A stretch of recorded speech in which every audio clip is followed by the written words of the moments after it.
হরে কৃষ্ণ, রাধে রাধে। আমি গীতা, গীতার কথায় আপনাদের সুস্বাগতম। আজকে আরেকটি ভিডিওতে গীতার 10ম অধ্যায়ের 6 নম্বর শ্লোকটি পাঠ করছি। আপনারাও কিন্তু আমার সঙ্গে অবশ্যই পাঠ করবেন। ওং নমো ভগবতে বাসুদেবায়, ওং নমো ভগবতে বাসুদেবায়, ওং নমো ভগবতে বাসুদেবায়। মহর্ষয় সপ্ত পূর্বে চত্বার মনবঃ তথা মদ্ভাবা মানসা জাতা যেষাম লোকে ইমা প্রজা।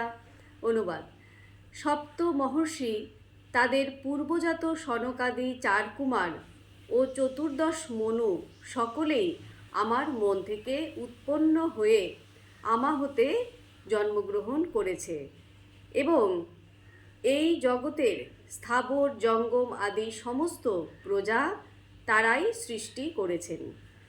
তো ভক্তগণ, এমনি করে প্রতিদিন একটি করে গীতা শ্লোক পাঠ করুন আর এই দুর্লভ মানব জনমকে ধন্য করুন।